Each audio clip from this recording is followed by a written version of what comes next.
بسم اللہ الرحمن الرحیم۔ السلام علیکم ورحمۃ اللہ وبرکاتہ۔ الحمد للہ رب العالمین والصلاة والسلام علی اشرف الانبیاء والمرسلین نبینا محمد وعلی آلہ وصحبہ اجمعین وبعد۔ صیام رمضان سیریز کے تحت اس وقت جو ہمارے سامنے عنوان ہے وہ آخری عشرے اور اس کے فضائل اور اس میں محنت کرنے سے متعلق ہے۔ آخری عشرہ یہ دراصل اللہ کے نبی صلی اللہ علیہ وسلم کی سیرت کے مطابق بہت زیادہ عبادت میں محنت اور مشقت کرنے کا، خصوصی عبادات کرنے کا عشرہ ہے۔ نبی کریم صلی اللہ علیہ وسلم اس عشرے میں اللہ تبارک و تعالیٰ کی خصوصی عبادات کرتے تھے۔ اس عشرے کو اللہ تبارک و تعالیٰ نے خصوصی فضائل سے، امتیازات سے نوازا بھی ہے۔ چونکہ عشرہ خصوصی ہے اس لیے اس میں عبادات بھی اللہ کے نبی علیہ السلام خصوصی کیا کرتے تھے۔ ام المؤمنین عائشہ صدیقہ رضی اللہ عنہا بیان فرماتی ہیں، کان رسول اللہ صلی اللہ علیہ وسلم یجتہد فی العشر الاواخر ما لا یجتہد فی غیرہ۔ نبی کریم صلی اللہ علیہ وسلم آخری عشرے میں اتنی محنت کرتے تھے جتنی محنت آپ دوسرے عشرے میں نہیں کرتے تھے۔ دیکھا آپ نے، خصوصی اہتمام تھا آخری عشرے میں عبادت کا۔ ایسے ہی فرماتے ہیں، کان رسول اللہ صلی اللہ علیہ وسلم اذا دخل العشر احیا اللیل وایقظ اہلہ وجد وشد المئزر۔ اللہ کے نبی علیہ السلام کے بارے میں فرماتی ہیں کہ جب آخری عشرہ شروع ہوتا تھا تو اللہ کے نبی علیہ السلام شب بیداری کرتے تھے، اپنے اہل خانہ کو آپ جگاتے تھے، اہلیہ کو یا اہل خانہ کو جگاتے تھے، وجد اور بہت محنت کرتے تھے، اور وہ شد المئزر اور کمر کس لیا کرتے تھے۔ یہ نبی کریم صلی اللہ علیہ وسلم کا طریقہ ہوا کرتا تھا۔ اب اس آخری عشرے کے اندر نبی کریم صلی اللہ علیہ وسلم جو بہت اہم عبادت کیا کرتے تھے وہ عبادت ہے اعتکاف کی۔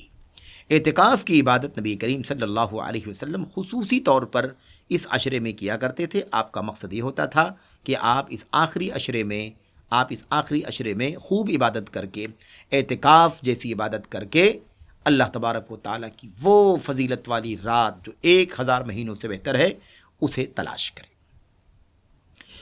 اب اعتکاف کا جو مسئلہ ہے، اعتکاف کی جو عبادت ہے،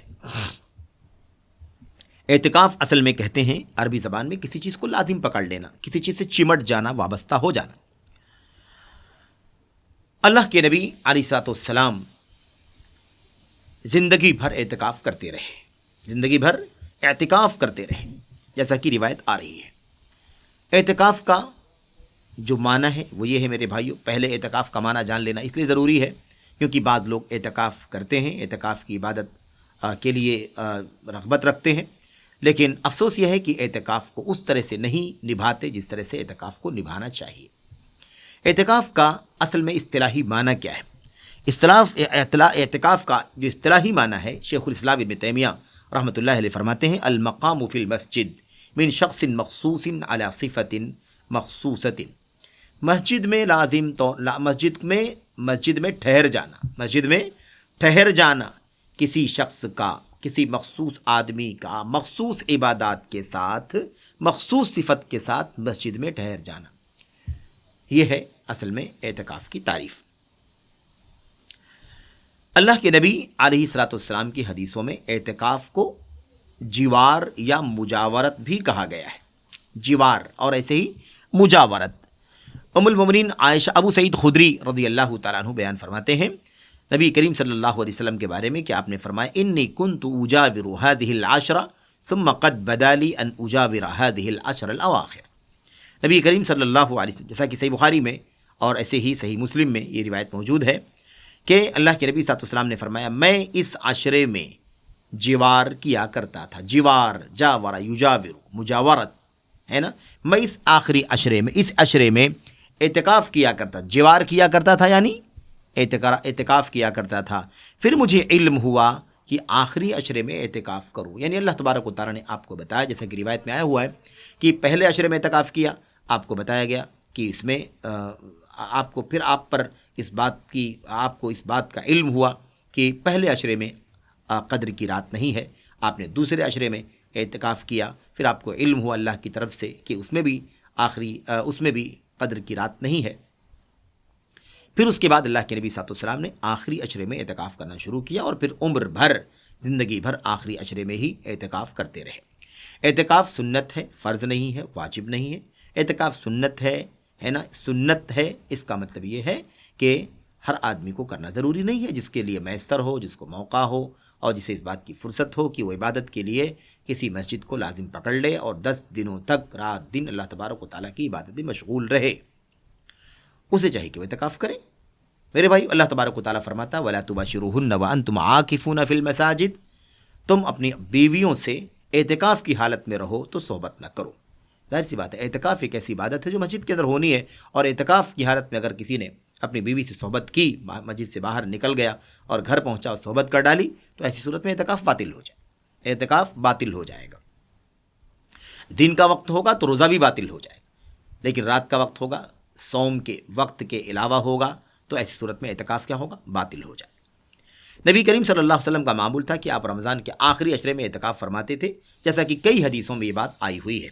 نبی کریم صلی اللہ علیہ وسلم کے بارے میں ام المؤمنین عائشہ فرماتی ہیں رضی اللہ عنہا ان النبی صلی اللہ علیہ وسلم یعتکف العشر الاواخر من رمضان حتی توفاہ اللہ، نبی کریم صلی اللہ علیہ وسلم آخری عشرے میں اعتکاف فرمایا کرتے تھے یہاں تک کہ اللہ تعالیٰ نے آپ کو وفات دے دی، یعنی وفات تک آپ آخری عشرے میں اعتکاف کرتے رہے۔ ثم اعتکف ازواجہ من بعدہ، پھر آپ کے بعد، آپ کی وفات کے بعد آپ کی بیویوں نے اعتکاف کیا، آپ کی بیویوں نے اعتکاف کیا۔ ابو ہریرہ رضی اللہ عنہ بیان فرماتے ہیں کان نبی صلی اللہ علیہ وسلم یعتکف فی کل رمضان 10 ایام فلما كان الذي قبض فيه فلما كان العام الذي قبض فيه اعتکف 20 یوما، نبی کریم صلی اللہ علیہ وسلم ہر سال رمضان میں 10 دن کا اعتکاف کیا کرتے تھے، لیکن جس سال آپ کی وفات ہوئی ہے اس سال آپ نے 20 دن اعتکاف فرمایا۔ ایسے نبی کریم صلی اللہ علیہ وسلم صحابہ کرام کو بھی اعتکاف کرنے کی ترغیب دیا کرتے تھے، ترغیب، شوق دلاتے تھے، شوق دلاتے تھے۔ اللہ کے نبی فرماتے تھے فمن احب منکم ان یعتکف فلیعتکف، تم میں سے جسے پسند ہو، جس کی خواہش ہو، چاہت ہو، رغبت ہو کہ وہ اعتکاف کرے تو اسے اعتکاف کرنا چاہیے۔ دیکھا آپ نے، ابو سعید خدری فرماتے ہیں فاعتکف الناس معہ، آپ نے یہ رغبت دلائی، شوق دلایا تو لوگوں نے آپ صلی اللہ علیہ وسلم کے ساتھ میں کیا کیا؟ آپ کے ساتھ میں اعتکاف کیا۔ تو پتہ یہ چلا کہ صحابہ کرام بھی اعتکاف کیا کرتے تھے۔ اعتکاف کی فضیلت کیا ہے؟ اعتکاف کی فضیلت کے بارے میں یوں تو کوئی صحیح حدیث نہیں آئی ہوئی ہے، اعتکاف کی فضیلت میں کوئی خاص فضیلت ہو ایسی کوئی حدیث صحیح موجود صحیح نہیں آئی ہوئی ہے۔ امام ابو داود نے اپنے استاذ امام احمد بن حنبل سے پوچھا رحمۃ اللہ علیہما کہ کیا اعتکاف کی فضیلت میں کوئی حدیث آپ کے علم میں ہے؟ تو انہوں نے فرمایا نہیں، ہاں کچھ ضعیف روایتیں ہیں۔ کیا کہا؟ نہیں، کوئی حدیث نہیں ہے، یعنی صحیح حدیث نہیں ہے، ہاں کچھ ضعیف روایتیں ہیں۔ بہرحال لیکن کوئی بات نہیں ہے، گرچہ کوئی الگ سے فضیلت میں روایت ثابت نہیں ہے، لیکن نبی کریم صلی اللہ علیہ وسلم کا زندگی بھر اعتکاف کرنا اور اس کا اہتمام کرنا، پھر آپ کی وفات کے بعد آپ کی بیویوں کا اعتکاف کرنا اور امت کے سلف کا ہر سال ہمیشہ اعتکاف کرتے رہنا، اس بات کی دلیل ہے کہ اعتکاف ایک بہت زیادہ اہم عبادت ہے، اور اس سے بندہ اللہ تبارک و تعالیٰ سے بہت زیادہ قریب ہو کر کے مناجات کر لیتا ہے، عبادت کر لیتا ہے۔ نبی کریم صلی اللہ علیہ وسلم زندگی بھر اعتکاف کرتے رہے، یعنی آپ اعتکاف کرتے رہے یہاں تک کہ آپ کی وفات ہو گئی۔ آپ سوچیے کہ آپ صلی اللہ علیہ وسلم نے 10 ہجری میں جو رمضان آیا تھا اس میں آپ نے اعتکاف کیا، پھر 11 ہجری میں ماہ ربیع الاول ہی میں آپ صلی اللہ علیہ وسلم کی وفات ہو گئی، موت ہو گئی، ہے نا، اس طرح سے ہوا۔ تو بہرحال اس سے معلوم پڑتا ہے کہ نبی کریم صلی اللہ علیہ وسلم کا زندگی پر اعتکاف کرنا اس بات کی دلیل ہے کہ یہ بڑی فضیلت والی عبادت ہے۔ حضرت امام محمد بن شہاب الزہری جو چوٹی کے امام محدث ہیں، وہ بیان فرماتے ہیں، کہتے ہیں عجباً من الناس کیف ترکوا الاعتکاف ورسول اللہ صلی اللہ علیہ وسلم کان یفعل الشیء ویترکہ وما ترک الاعتکاف حتی قبض۔ یہ روایت یہ قول فتح الباری میں امام بخاری نے، امام ابن حجر نے فتح الباری صحیح بخاری میں نقل کیا ہے۔ کیا فرماتے ہیں امام زہری؟ بڑی حیرت کی بات ہے کہ لوگوں نے اعتکاف کیسے چھوڑ دیا، کتنی حیرت کی بات ہے۔ بھائی نبی کریم صلی اللہ علیہ وسلم کوئی کام کرتے تھے تو کبھی چھوڑ بھی دیتے تھے، لیکن اعتکاف کو وفات تک آپ نے نہیں چھوڑا، تو اس سے معلوم پڑا کہ اعتکاف بڑی فضیلت والی عبادت ہے۔ دیکھیے اعتکاف کی بہت ساری شرطیں ہیں۔ اعتکاف کی شرطوں میں سے اعتکاف صحیح کب ہوگا، اس کے لیے شرط یہ ہے کہ آدمی مسلمان ہو، عاقل ہو، نیت کے ساتھ اعتکاف کرے، یعنی اس کی نیت میں ہو، ایسے نہیں مسجد میں جا کر کے بیٹھ جائے، نیت ہو کہ میں عبادت کرنے جا رہا ہوں، مسجد میں صلاۃ باجماعت ہوتی ہو، جہاں وہ اعتکاف کرے وہاں پر صلاۃ باجماعت ہوتی ہو، اور بہرحال اسے غسل واجب کرنے والی ناپاکیوں سے بھی پاک ہونا ضروری ہے۔ اعتکاف کا رکن ہے، بنیادی رکن کیا اعتکاف کا؟ مسجد کو لازم پکڑنا، یہی اعتکاف کی روح ہے، یہی اعتکاف کا راز ہے، یہی اعتکاف کا نچوڑ اور خلاصہ ہے میرے بھائیوں، کہ کیا کرے وہ انسان کو چاہیے کہ وہ اعتکاف میں مسجد کو لازم پکڑے۔ اب ایسا نہیں ہونا چاہیے کہ آدمی مسجد کو لازم پکڑنے کے نام پر اعتکاف کر رہا ہے اور اس کے بعد مسجد سے باہر نکل رہا ہے، یہاں آ رہا ہے، وہاں جا رہا ہے، یا اندر بھی بیٹھا ہوا ہے اندر لیکن اس کے باوجود باہر کے حکم میں، یعنی جیسے باہر آدمی دوڑ بھاگ کر کے کاروبار کرتا ہے اور موبائل فون، انٹرنیٹ اور جدید ٹیکنالوجی کا استعمال کرتے ہوئے اپنے سارے کام کاج کرتا ہے، ایسے ہی وہ مسجد میں معتکف ہونے کی حالت میں بھی کرتا ہے۔ تو بہرحال یہ چیزیں کیا ہوں گی؟ یہ چیزیں اعتکاف کی منافی ہوں گی۔ معتکف میں داخل کب ہونا چاہیے؟ کب آدمی کو اعتکاف میں داخل ہونا چاہیے؟ اعتکاف میں داخل ہونے کے سلسلے میں راجح اور احتیاطی بات یہ ہے کہ 20ویں رمضان کو، یعنی 20واں روزہ ہو گیا، رمضان کی 20 تاریخ ہے، روزہ مکمل ہو گیا، غروب آفتاب کے بعد، غروب آفتاب سے قبل داخل ہو جائے، یعنی رمضان کی 20ویں تاریخ ہے، ابھی 20ویں رمضان کا 20ویں تاریخ کا روزہ ہم نے نہیں کھولا ہے، یعنی افطار نہیں کیا، افطار سے پہلے، غروب آفتاب سے پہلے کیا کریں؟ مسجد میں داخل ہو جائیں، مسجد میں داخل ہو جائیں، اور 21ویں رمضان کی فجر سے، یعنی اب غروب ہو گیا، افطار ہو گئی، اور غروب ہونے کے ساتھ ہی 21ویں تاریخ رمضان کی شروع ہو گئی، تو کرنا کیا چاہیے؟ 21ویں رمضان کی فجر سے الگ تھلگ ہو کر کے اپنے معتکف میں داخل ہو جائے، عبادت میں مشغول ہو جائے، یہ ہونا چاہیے۔ نکلنے کے سلسلے میں بہتر یہ ہے کہ صلاۃ عید کے لیے نکلنے کے وقت نکلے، جب لوگ عید کی نماز کے لیے نکلیں تب معتکف سے ایک معتکف نکلے، یہ بہتر ہے، افضل ہے۔ البتہ یہ بھی جائز ہے کہ چاند کی یقینی خبر مل گئی تو آدمی نکل سکتا ہے، چاند کی یقینی خبر مل گئی تو آدمی نکل سکتا ہے، اس میں کوئی حرج کی بات نہیں ہے۔ اعتکاف کے کچھ نواقض ہیں، ان نواقض کا بھی جاننا ضروری ہے، اعتکاف کے نواقض کا بھی جاننا ضروری ہے۔ یعنی کون سے نواقض کا مطلب کیا ہوتا ہے؟ یعنی وہ کام جس کو کرے گا انسان تو اس کا اعتکاف کیا ہو جائے گا؟ ٹوٹ جائے گا، اعتکاف باطل ہو جائے گا۔ نمبر 1، پہلی چیز یہ ہے کہ بلا کسی شرعی اور فطری عذر کے آدمی مسجد سے باہر نکل جائے، وہ بھی پورے جسم کے ساتھ، یعنی پوری باڈی کیا ہو جائے، مسجد سے باہر نکال دے، کوئی شرعی عذر نہیں ہے، کوئی فطری تقاضا نہیں ہے، پھر بھی مسجد سے باہر چلا گیا تو روزہ کیا ہو جائے گا؟ اعتکاف کیا ہو جائے گا؟ باطل ہو جائے گا۔ شرعی عذر، طبعی عذر کیا ہے؟ مثال کے طور پر ہے نا، پیشاب ہے، پخانہ ہے، وضو ہے، غسل ہے، پاکی ہے نا، مسجد میں نہیں ہے تو باہر نکلنا پڑے گا، لیکن اگر مسجد میں ہے تو بالکل باہر نہیں نکلنا ہے۔ ایسے مثال کے طور پر کھانے پینے کی ضرورت ہو تو کوئی کھانا پینا لانے والا نہ ہو، مثال کے طور پر کھانے کے لیے ہمیں مسجد سے باہر ہوٹل میں جانا پڑ سکتا ہو تو ٹھیک ہے، ضرورت کے لیے باہر نکلے اور فوراً مسجد کے اندر واپس آ جائے، جیسا کہ نبی کریم صلی اللہ علیہ وسلم کے بارے میں ہے نا، ام المومنین فرماتی ہیں کہ نبی کریم صلی اللہ علیہ وسلم اعتکاف کی حالت میں ہوتے تھے مسجد کے اندر، لیکن اپنا سر کمرے سے، اپنا سر حجرے کی طرف نکال دیتے تھے، یعنی جسم مسجد میں ہوتا تھا اور سر ہے نا کھڑکی سے حجرے عائشہ کی طرف آپ نکال دیا کرتے تھے، اور ام المومنین عائشہ رضی اللہ عنہا آپ کے بالوں میں کنگھی کر دیا کرتی تھیں، آپ اپنے گھر میں کسی ضرورت کے بغیر داخل نہیں ہوتے تھے۔ جب آپ معتکف ہوتے تھے نا اعتکاف کی حالت میں، کوئی ضرورت ہوتی تھی تو ہی آپ گھر میں آتے تھے، ورنہ گھر میں داخل نہیں ہوتے تھے۔ اس سے معلوم پڑتا ہے میرے بھائیوں کہ اعتکاف میں یہ ضروری ہے کہ بلا عذر آدمی مسجد سے باہر نہ نکلے۔ ہاں، اب اگر کوئی مسجد ایسی ہے جہاں جمعے کی نماز نہ ہوتی ہو تو ایسی صورت میں اسے جمعے کی نماز پڑھنے کے لیے جامع مسجد میں جانا ہوگا، تو ایک یہ بھی کیا ہے؟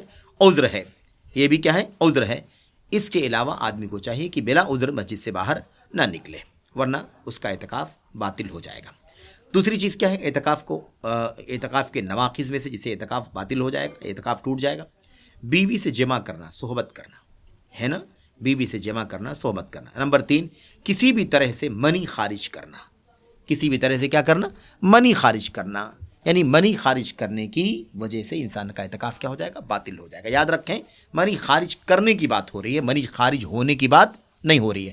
مثال کے طور پر اگر آدمی سو رہا ہے مسجد میں اور احتلام ہو جائے اور منی خارج ہو جائے تو اس سے انسان کے نہ تو روزے پر کوئی فرق پڑے گا اور نہ ہی اس کے اعتکاف پر کوئی فرق پڑے گا۔ ایسی چوتھی چیز ہے نشہ کرنا، کوئی آدمی نشہ کرے، بیڑی سگریٹ تمباکو گوا گٹکا نشوار بھنگ حشیش ہے نا کھینی وغیرہ، یہ ساری چیزیں اگر کوئی آدمی استعمال کرتا ہے تو اس کا روزہ کیا ہو جائے گا، اس کا اعتکاف کیا ہوگا، یہ اعتکاف کے نواقض میں سے اس کا اعتکاف ٹوٹ جائے گا۔ کوئی آدمی اعتکاف کی نیت چھوڑ دے، نیت کیا کرے، نیت توڑ دے، نیت کر کے اعتکاف کیا تھا، اب اعتکاف کی نیت سے کیا ہو جائے، باہر ہو جائے، تو اگر کوئی آدمی اپنی نیت ختم کر دے گا تو نیت ہی سے تو عبادت اور عادت بنتی ہے، اگر نیت نہیں ہے تو عبادت سے انسان باہر نکل جائے گا۔ کوئی آدمی مرتد ہو جائے، نعوذ باللہ اسلام کو چھوڑ دے، کفر میں چلا جائے تو بھی کیا ہو جائے گا، اس کا اعتکاف باطل ہو جائے گا۔ کسی کی موت آ جائے مثال کے طور پر تو بھی اعتکاف کیا ہو جائے گا، وہیں پر ختم ہو جائے گا۔ اعتکاف کے یہ نواقض ہیں۔ اعتکاف کی حالت میں کچھ چیزیں جائز ہیں، کچھ چیزیں اعتکاف کی حالت میں جائز ہیں، اس میں کوئی حرج نہیں ہے۔ مثال کے طور پر مسجد میں کھانا پینا، کھانے پینے کی ضرورت ہے، انسان مسجد میں بیٹھ کے کھا سکتا ہے، پی سکتا ہے۔ مسجد میں سونا اور آرام کرنا جائز ہے۔ معتکف یعنی جہاں پر اعتکاف کیا ہے، جو اس نے خیمہ بنایا ہے، وہ خیمہ بنانا جائز ہے، یعنی الگ تھلگ ہونے کے لیے، معتکف میں الگ ہو کر کے تنہا عبادت کرنے کے لیے الگ ہونا یہ جائز ہے، خیمہ بنانا جائز ہے۔ ایسے ہی صاف ستھرے عمدہ نئے کپڑے پہننا، خوشبو لگانا، سر کو دھونا، بالوں میں کنگھی کرنا، تیل لگانا وغیرہ جائز ہے، اس میں کوئی قباحت کی بات نہیں ہے۔ سنن فطرت کا اہتمام، فطرت کی سنتیں ہیں نا، سنت کی فطرتیں ہیں، مثال کے طور پر مونچھیں کترنا، ناخون کاٹنا، زیر ناف کے بال صاف کرنا، بغل کے بال صاف کرنا وغیرہ، یہ سب کیا ہے، جائز ہے، اس میں کوئی حرج کی بات نہیں ہے۔ ایسے ہی مریض کی عیادت اس وقت کرنا، جنازے کی نماز اس وقت پڑھنا معتکف کے لیے جائز ہوگا جب وہ اعتکاف کے وقت ہی شرط لگا لے، اعتکاف کے وقت ہی شرط لگا لے کہ اللہ کوئی ہمارا بیمار ہوگا تو میں اس کی عیادت کے لیے جاؤں گا، کسی کی موت ہو جائے گی تو جنازے میں شرکت کروں گا، تو ایسی صورت میں اس کے لیے جنازہ پڑھنے کی اور عیادت کرنے کی اسے اجازت ہوگی۔ ایسے یہ بھی جائز ہے کہ اعتکاف کی حالت میں آدمی ہو تو اس کے گھر کا کوئی آدمی آئے، اس کی بیوی آئے، بچے آئیں اور اس سے ملاقات کر کے جائیں، خیریت کر کے جائیں، خیریت اور حالت پرسی وغیرہ کر کے جائیں، اس میں کوئی حرج کی بات نہیں ہے، بات کرنے میں کوئی حرج کی بات نہیں ہے۔ اعتکاف کی حالت میں کچھ چیزیں ایسی بھی ہیں جو منع ہیں، اعتکاف کی حالت میں کچھ چیزیں ایسی ہیں جو منع ہیں، اور اس میں خاص بات یہ ہے، سب سے جو خاص بات ہے وہ یہ ہے کہ ایسا کوئی کام کرنا، ایسی کوئی چیز کرنا جو اعتکاف کے مزاج کے ہی خلاف ہو، اعتکاف کی حقیقت اور ماہیت کے منافی ہو، تو یہ چیز کیا ہوگی، اعتکاف کی حالت میں منع ہوگی۔ جیسے مثال کے طور پر کوئی آدمی خرید و فروخت کرے، کاروبار کرے، لین دین کرے۔ میرے بھائیوں، سب سے پہلی بات تو یہ کہ مسجد کی تعمیر اس لیے نہیں ہوتی، مسجد اس لیے نہیں بنائی گئی ہے کہ اس کا کاروبار کیا جائے، وہاں بیٹھ کے دھندا کیا جائے، وہاں بیٹھ کر کے ڈیلنگ کی جائے، لین دین ہو، اس لیے مسجدیں بنائی نہیں گئی ہیں۔ دوسری چیز یہ ہے کہ اگر یہ سب اعتکاف کے حالت میں کرے گا تو یہ تو اعتکاف کے خلاف ہے۔ اعتکاف نام ہے عبادت کے لیے اللہ تبارک و تعالیٰ کے گھر کو لازم پکڑ لینا، یہ تو اللہ کے گھر میں بیٹھ کر کے ہے نا اعتکاف کی حالت میں کاروبار اور لین دین کر رہا ہے، تو یہ چیز بہرحال مناسب نہیں ہے،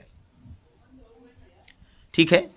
ایسے ہی اور چونکہ آپ جانتے ہیں کہ اللہ کے نبی صلی اللہ علیہ وسلم نے فرمایا ہے من سمع رجلا ينشد ضالة في المسجد فليقل لا ردها الله عليك فإن المساجد لم تبن لهذا۔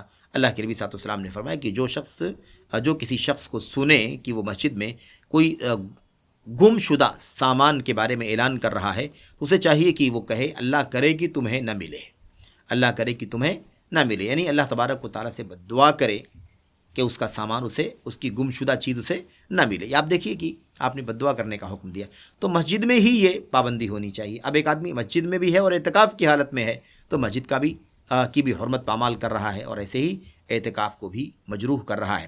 اسی حکم میں بزنس یا تجارت یا دنیوی امور سے متعلق گفتگو بھی ہے، جو جدید وسائل مثلا موبائل فون، انٹرنیٹ وغیرہ کے ذریعے سے بعض لوگ کرتے ہیں۔ تو میرے بھائیو، اگرچہ کاروبار بیٹھ کر کے مسجد میں نہیں بھی کرتا، لیکن انٹرنیٹ کے ذریعے سے، موبائل کے ذریعے سے اور سوشل میڈیا کے ذریعے سے ساری دنیا کو ہینڈل کر رہا ہے، کاروبار کر رہا ہے، لین دین فائنل کر رہا ہے، سودے سلف کی باتیں کر رہا ہے، تو یہ ساری چیزیں بھی کیا ہوں گی، یہ ساری چیزیں کرنے سے اعتکاف کیا ہو جائے گا، اعتکاف کا مقصد فوت ہو جائے گا۔ اس لیے اعتکاف کرنے والے کو چاہیے کہ ان چیزوں سے اپنے آپ کو بچائے۔ ایسے ہی ہر طرح کی فضول اور لغو اور بے معنی چیزوں سے بھی کیا کرنا چاہیے، معتکف کو احتراز کرنا چاہیے۔